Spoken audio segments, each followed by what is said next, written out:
এই বছৰ যেটো ইনফ্ৰাস্ট্ৰাকচাৰ গ্ৰান্ট টোটেল আমাৰ কোকৰাঝাৰত 117 কোটি টকাৰ বিভিন্ন ইনফ্ৰাস্ট্ৰাকচাৰ আমি বনাবলৈ গৈ আছোঁ। এই বছৰ আমাৰ ইনফ্ৰাস্ট্ৰাকচাৰ গ্ৰান্টৰ এমাউন্ট আছিলে 260 কোটি। ইয়াৰ ভিতৰত প্ৰায় 117 কোটি কোকৰাঝাৰতে বিভিন্ন অনুষ্ঠান প্ৰতিষ্ঠানত আছিলে। আৰু কোকৰাঝাৰখন যেহেতু আমাৰ ক্যাপিটেল সিটি হয়, এই কোকৰাঝাৰৰ অনুষ্ঠান প্ৰতিষ্ঠানখিনি সুন্দৰকৈ সজাবলৈ এইবাৰ আমি এটা সিদ্ধান্ত লৈছিলোঁ। এই হিচাপে আজি আমি ল কলেজৰ ভাৰ্টিকেল এক্সটেনশ্যন এটা 1 কোটি টকাৰ আজি আধাৰশিলা স্থাপন কৰিছোঁ। আৰু ইয়াৰ লগতে আমাৰ কোকৰাঝাৰ টাউনৰ মাজমজিয়াত এটি পুৰণি সত্ৰ তাত আছিলে, তাত 60 লাখ টকাৰে আমি এটা সত্ৰৰ নতুন বিল্ডিং নিৰ্মাণৰ কাৰণে অনুমোদন দিয়া হৈছে। ইয়াৰো আধাৰশিলা স্থাপন কৰিলোঁ। আমাৰ কোকৰাঝাৰ যেটো মাল্টিপাৰপজ স্কুল আছে, হায়াৰ ছেকেণ্ডাৰী স্কুল আছে, তাত আজি স্পেচ লেব উন্মোচন কৰা হৈছে, মুকলি কৰা হৈছে। ভূমিকা স্পেচ চেণ্টাৰ আৰু বড়োলেণ্ড গভৰ্ণমেণ্ট আমি একেলগে বড়োলেণ্ডত বহুতখিনি হায়াৰ ছেকেণ্ডাৰী স্কুলত স্পেচ চেণ্টাৰবিলাক ইতিমধ্যে স্থাপন কৰা হৈছে আৰু কোকৰাঝাৰতো আজি আমি মুকলি কৰিলোঁ। আৰু ইয়াৰ লগতে মাগুৰমাৰীত আমাৰ গোৰ্খা সন্মিলনীৰ 1 কোটি টকীয়া এটা প্ৰায় 1 কোটি টকাৰ এটা গেষ্ট হাউচ আজি আধাৰশিলা স্থাপন কৰা হৈছে। গোৰ্খা ষ্টুডেণ্ট হোষ্টেলৰ কাৰণেও 50 লাখ টকাৰ সুভাষপল্লীত এটি আধাৰশিলা স্থাপন কৰা হৈছে। ইয়াৰ পিছত আমি আজি পুনৰ ভাওৰাগুৰিত 1 কোটি টকাৰ এটি আমাৰ ৰবীন্দ্ৰ ভৱন আমি অলপ পিছত আধাৰশিলা স্থাপন কৰিবলৈ গৈ আছোঁ। আৰু বিন্নাকাটা গোসাইগাঁও বিন্নাকাটাত প্ৰায় 1.5 কোটি টকাৰ এটি ষ্টেডিয়াম, মিনি ষ্টেডিয়াম আমি তাতেও আধাৰশিলা স্থাপন কৰিবলৈ গৈ আছোঁ। ৰামফল বিলত এটি কালচাৰেল চেণ্টাৰ, আমাৰ বাৰলাম্ভা নাৰ্জাৰী আমাৰ বড়োসকলে চবে চিনি পায়। বড়ো সংস্কৃতিটো অসমত মাত্ৰ নহয়, ভাৰতত বিভিন্ন প্ৰান্তত আৰু বিদেশতো পপুলাৰাইজ কৰিবলৈ তেখেতে বহুত পদক্ষেপ লৈছে। আৰু তেখেতৰ নেতৃত্বত ৰামফল বিলত এটা কালচাৰেল চেণ্টাৰ আমি নিৰ্মাণ কৰিবলৈ গৈ আছোঁ। আৰু ফাৰ্ষ্ট ফেজত তাত 35 লাখ টকা দিয়া হৈছে। ইয়াৰো আজি আধাৰশিলা স্থাপন কৰা হ'ব। গুডিবাথৌৰ কাৰিগাঁৱত 1 কোটি টকা তাত দিয়া হৈছে, ইয়াৰো আধাৰশিলা স্থাপন কৰা হ'ব। তেনেকুৱা আমি কেইদিনমান আগতে বড়ো সাহিত্য সভাৰ যেটো হেডকোৱাৰ্টাৰ তাতো আমি আধাৰশিলা স্থাপন কৰিলোঁ। আমাৰ কেইদিনমান আগত আমি বড়ো হাৰিমু আফাদৰ তেনেকুৱা কৰি কোকৰাঝাৰ টাউনত বহুতখিনি অনুষ্ঠান প্ৰতিষ্ঠানৰ আধাৰশিলা স্থাপন কৰা হ'ল। আৰু এইবিলাকৰ নিৰ্মাণৰ কাৰ্য অতি শীঘ্ৰে আৰম্ভ হ'ব। আৰু মই ভাবোঁ এইখিনি অনুষ্ঠান নিৰ্মাণ হোৱাৰ পিছত কোকৰাঝাৰ চহৰত আৰু বহুত বেছি অনুষ্ঠান নিৰ্মাণ কৰিবলৈ নাথাকিব।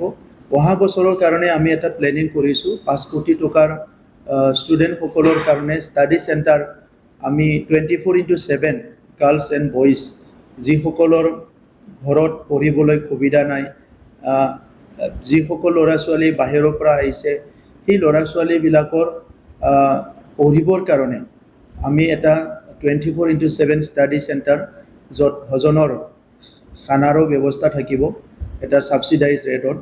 আৰু লগতে তাত প্ৰায় লাখত আমাৰ টেক্সট বুক কিতাপবিলাক থাকিব, অনলাইন যোগেদিও পঢ়িব পাৰিব। অত্যাধুনিক তেনেকুৱা এটা ষ্টাডি চেণ্টাৰ ষ্টুডেণ্ট পাৰপছত আমি নিৰ্মাণ কৰিবলৈ গৈ আছোঁ।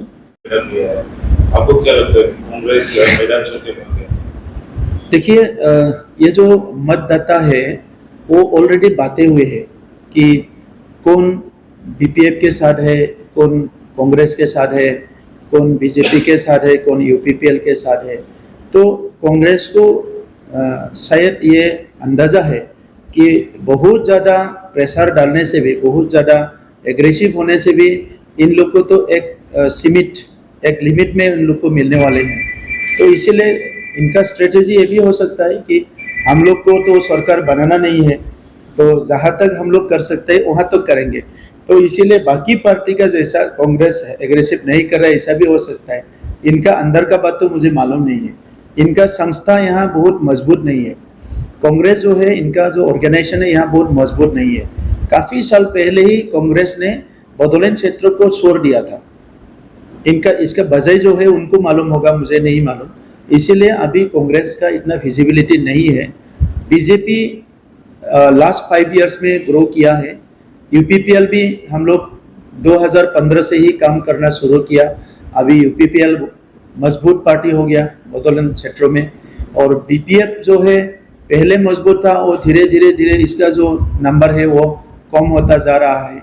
और इस बार तो मुझे लगता है कि बीपीएफ सिंगल डिजिट में रहेंगे और डबल डिजिट में नहीं आएंगे, जितने भी वो लोग बड़ा बात बोले। क्योंकि इसका गलती ये था कि इनका जो लीडर हाग्रामा महिलारी जी 5 साल वो असेंबली में ही नहीं आया। अगर एक लीडर असेंबली में आके बात नहीं रखेंगे, उसका पार्टी का एजेंडा क्या है, सरकार आने के बाद क्या काम करेंगे, 17 साल क्या किया था, ये सारा बातें सुनाने के लिए बोडोलैंड क्षेत्र की 3.5 मिलियन लोगों के आने वाले जो हमारे समय है, इसके लिए योजना बनाने के लिए अगर कोई प्रयास नहीं करेंगे ये तो नहीं होगा। तो इसीलिए सिर्फ कांग्रेस नहीं, मुझे दिख रहा है कि बीपीएफ भी इस जो आने वाले चुनाव है इसमें हमेशा के लिए बोडोलैंड की पॉलिटिक्स को अलविदा कहने जा रहा है।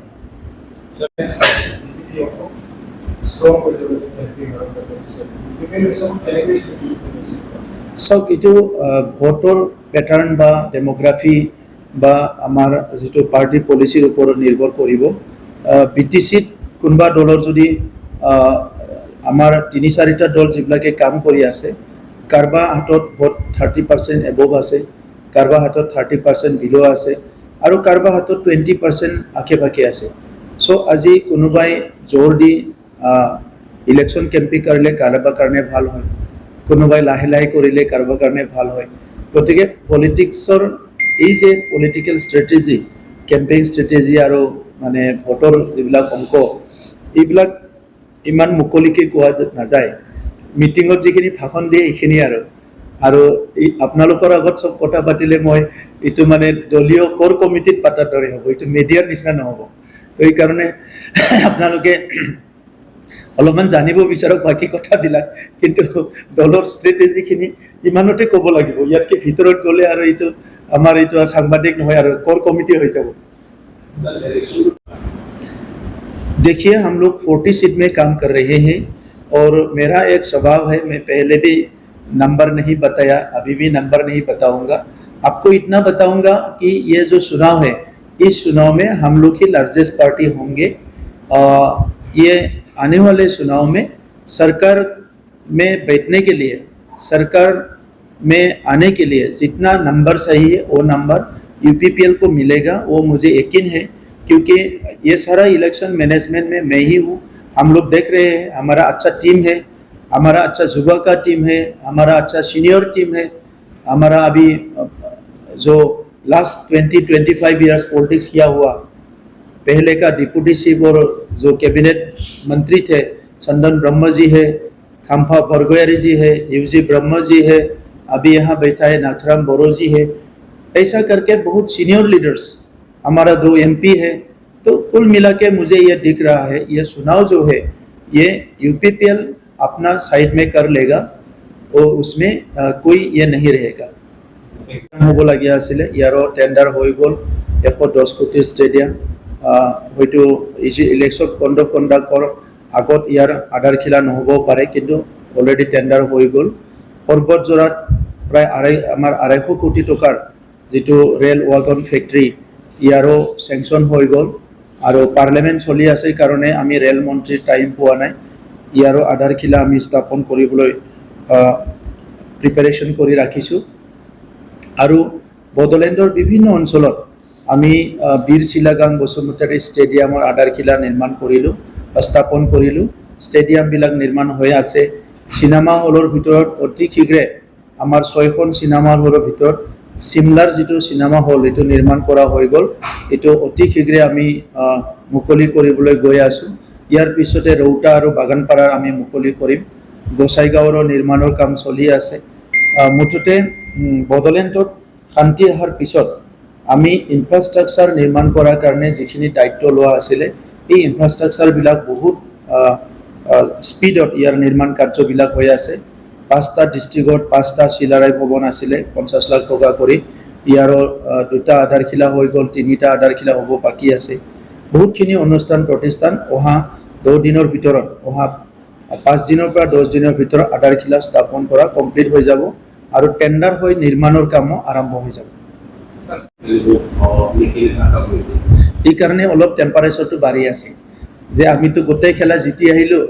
ডুৰাণ্ড কাপত আজি যাৰ লগত আমাৰ খেলা আছে quarter final north east United, তেখেতসকলে একবাৰ ডুৰাণ্ড কাপ জিকিলে মানে 1 বছৰ আগত। চ' এতিয়া তেখেতসকলৰ লগত আমাৰ লগত আজি খেলা আছে কোকৰাঝাৰত আৰু একদম মানে খেলাত মানে কি হয় এইটো অলৰেডি মানে যিমান টিকিট বা যিমান কেপাচিটি এইটো একদম শেষ হৈ গৈছে, মানে হাউচফুল হৈ গৈছে। মানুহবিলাকে এনেকৈ কৈছে এতিয়া যে আমাক যিমান হাজাৰ লাগে লওক কিন্তু আমাক টিকিট লাগে। চ' আজি আমি ফিল কৰিছোঁ কোকৰাঝাৰত মানে ডাঙৰ এটা ষ্টেডিয়ামৰ অতি প্ৰয়োজন আছিলে আৰু এই দিনটো মই কল্পনা কৰিছিলোঁ আগতে যে এনেকুৱা এটা দিন আহক কোকৰাঝাৰত, যে ইমান ভাল এটা পৰিৱেশ আৰু আজি মানে তেনেকুৱা দেখি পেলাই খুব ভাল লাগিছে। চেষ্টা কৰিম আমাৰ এখন ষ্টেডিয়ামটো মুখ্যমন্ত্ৰী ডাঙৰীয়াই দিছে, এইটো সোনকালে নিৰ্মাণ হৈ গ'লে নেক্সট আৰু ডুৰাণ্ড কাপৰ ফাইনেললৈকে লৈ যাবলৈ চেষ্টা কৰিম। মই আমাৰ বড়োলেণ্ড FCৰ প্লেয়াৰ কেইজনক মই বহুত ধন্যবাদ জনাইছোঁ। যোৱা কেইদিনমান যি খেলা হৈ গ'ল বহুত ভাল পাৰফৰ্ম কৰিছে আৰু আজি 2টা টিমকে বেষ্ট অফ লাক দিছোঁ, কিন্তু আমাৰটোতো অলপ টান আমাৰ প্লেয়াৰৰ ফালে থাকিব। গতিকে বড়োলেণ্ডৰ হৈ আমাৰ বড়োলেণ্ড FC খেলিব। মই আশা ৰাখিছোঁ আজিৰ গেমতো কোৱাৰ্টাৰ ফাইনেলতো বড়োলেণ্ড FC ভালকৈ জিকিব। এতিয়ালৈকে যিখিনি আমি কথা পাতি আছোঁ যে যিটো ছেপ্টেম্বৰৰ 3rd উইকত সেইটোৱে টাইম আছে, এতিয়ালৈকে কোনো সাল সলনি নাই আৰু সেই টাইমটো বেষ্ট টাইম, সেইকাৰণে সেই টাইমতে হ'ব বুলি আশা ৰাখিছোঁ। 2020 আপোনাৰ গাড়ীটো এঠাইৰ পৰা আছে, এইবাৰ 2025 এনেকুৱা কিবা হোৱাৰ চান্স আছে নেকি? এইবাৰ পিছফুল হ'ব? 2020 যিসকলে ৰুলিঙত আছিলে সেইসকলে বহুতখিনি এগ্ৰেছিভ হৈ আছিলে আৰু তেখেতসকলে তেনেকুৱা কল্পনাই কৰিব পৰা নাছিলে যে আমাৰ পাৱাৰটো যাব বা আমাৰ এটা সময়ত শেষ হ'ব যিটো ৰুলিঙৰ কাৰ্যকালবিলাক। তেখেতসকলে ভাবি লৈছিলে যে এইটো আমাৰ পাৰ্মানেণ্ট মাৰ্কা মাৰা, একদম আমি যেনিবা কিনি লৈছোঁ বস্তুটো, প্ৰাইভেট প্ৰপাৰ্টি। ডেম'ক্ৰেচিত যে এনি টাইম চেঞ্জ হ'ব পাৰে গভৰ্ণমেণ্ট, এই কথাটো তেখেতসকলে কল্পনাই কৰিব পৰা নাছিলে।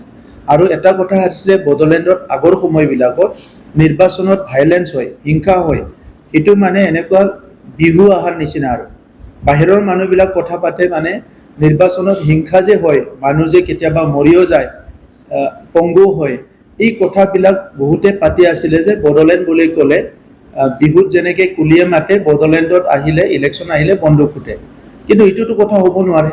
চ' 2020 যিটো পৰিৱেশ হ'ল এই পৰিৱেশটো সলনি কৰিবৰ কাৰণে আমি বহুত কাম কৰিলোঁ আৰু আপোনালোকে যদি চায় 2020 পিছত বড়োলেণ্ডত বহুতখিনি অস্ত্ৰ ৰিকভাৰ হৈছে। AK-47 পৰা লৈ পেলাই বহুত ভাল ভাল অস্ত্ৰ ৰিকভাৰ হৈছে। ইয়াত মানে স্নাইপাৰলৈকে অস্ত্ৰ ৰিকভাৰ হৈছে। গতিকে আজিৰ সময়ত তেনেকুৱা বেআইনী অস্ত্ৰ নাই। কোনোবা যদি বেয়া ধান্দা লৈ আছে এইটোতো ক'ব নোৱাৰোঁ, বাট আজিৰ তাৰিখত এনেকুৱা আমাৰ কোনো মই পৰিৱেশ তেনেকুৱা দেখা নাই। মই SP বিলাকৰ লগত বহুত পুলিচ অফিচাৰৰ লগতো কথা পাতি থাকোঁ আমাৰ অঞ্চলৰ বিভিন্ন সমস্যা পৰিৱেশবিলাক লৈ পেলাই, আৰু সেই সময়ত যি এটাকটো কৰিছিলে এই ৰুলিং পাৰ্টিৰ মানুহবিলাকে আছিলে। আমিতোতো আৰু নতুন এণ্ট্ৰিহে মাৰিছিলোঁ আৰু আজিৰ ৰুলিং পাৰ্টিয়ে কোনো হিংসা কৰাৰ পক্ষপাতি নহয়। আজিৰ ৰুলিং পাৰ্টিয়ে চবকো ৱেলকাম কৰা পক্ষপাতি, গণতন্ত্ৰ। চ' আজি এনেকুৱা হিংসা হ'ব লাগাই বুলি কোনো পৰিৱেশ নাই। কোনোবাই যদি ভাবে যে হিংসা কৰি মই মোৰ ভোটটো মোৰ চাইডে পলাৰাইজ কৰিম, হিংসা কৰিলেহে মোৰ লাভ হ'ব, তেনেকুৱা যদি কোনোবা ভিতৰে ভিতৰে ভাবি থৈছে এইটো আমি নাজানো আৰু সেইটো ভাল কথা নহয়। 30-40 বছৰে মানুহে ভালকৈ ভোট দিব পৰা নাই। গণতন্ত্ৰটো যিমান শক্তিশালী কৰে ইয়াৰ জনগণৰ ইমান লাভ হ'ব। তো সেইকাৰণে আমি চেষ্টাও কৰিম যে ইলেকশ্যনটো ফ্ৰী এণ্ড ফেয়াৰ হওক। আমাৰ তৰফৰ পৰাতো তেনেকুৱা মানে কোনো তেনেকুৱা মানে যি শক্তি এইটো কোনো দে আমি এলাউ নকৰোঁ। আমাৰ পাৰ্টিটো লিষ্ট তৈয়াৰ হৈ পেলাই ৰখি আছে। আমি যিহেতু পাৰ্টিটো দিয়াটো এটা প্ৰচেছে, আমাৰ অৰ্গেনাইজেশ্যনেল কাম কাজবিলাকত আমি গুৰুত্ব দিছোঁ আৰু খুব ছিষ্টেমেটিকেলি আৰু চাইণ্টিফিকেলি আজিৰ পৰা প্ৰায় এবছৰ আগৰ পৰা আমাৰ বিভিন্ন অঞ্চলত কাম কাজবিলাক আৰম্ভ হৈছিলে। দলীয় কাৰ্যকৰ্তা কৰ্মকৰ্তা ট্ৰেইনিঙৰ পৰা আৰম্ভ কৰি, গতিকে প্ৰত্যেকটা সমষ্টিত খুব ছিষ্টেমেটিকেলি আমাৰ কাম হৈ আছে। গতিকে আমি কোড অফ কণ্ডাক্টৰ আগত আৰু পিছত আমি সময় চাই পেলাই আমাৰ পাৰ্টি তালিকা ঘোষণা কৰিম। পাৰ্টি তালিকা মেক্সিমাম 2টা ফেজ হ'ব পাৰে। এতিয়ালৈকে আমি 40টা সমষ্টিতে ৰেডি কৰিছোঁ আৰু 40টা সমষ্টিত আমাৰ যিহেতু পাৰ্টিৰ ৱৰ্কাৰবিলাকে কাম কৰি আছে খুব সুন্দৰকৈ, সেইকাৰণে 40টা সমষ্টিতে আমি প্ৰাৰ্থী ৰেডি কৰি আছোঁ। ইয়াৰ আমাৰ কোৰ কমিটি সিদ্ধান্ত ল'ব, মই এটাত খেলিব লাগে না 2টাত খেলিব লাগে। এটা সমষ্টিটোতো ৰেডি হৈয়ে আছে, তো আগে পিছে মোৰ যিটো নিজৰ সমষ্টি হয়, য'ত মই জন্ম হৈছোঁ, আৰু বাকী এটা সমষ্টি যদি খেলিব লাগে দলৰ কোৰ কমিটিয়ে সিদ্ধান্ত ল'লেহে এইটো মই ঠিক কৰিম। এইটো পিছত হ'ব, মানে ইলেকশ্যনৰ পিছত। আমিতো অকলে চৰকাৰ বনাম বুলি কাম কৰি আছোঁ, কিন্তু পলিটিক্সত ক'ব নোৱাৰে ইলেকশ্যনৰ পিছত কাৰ লগত চৰকাৰ হয় কাৰ লগত নহয়। গতিকে আজিয়ে কোৱাটো খুব প্ৰিমেচিউৰ হ'ব, বিফৰ টাইম কোৱা হ'ব। চবেই কাম কৰক নিজৰ নিজৰ, আৰু ইলেকশ্যনৰ পিছত কোনোবা মন মিলা দল ABCDৰ লগত যদি সংখ্যা কম থাকে এইটো চৰকাৰ হ'বই। কিন্তু চবেই যেনেকৈ আমি বেছি পাব লাগে আমিও কাম কৰি আছে, আমিয়ে একক সংখ্যা লৈ পেলাই চৰকাৰত বহিব লাগে, আমিও কাম কৰি আছোঁ।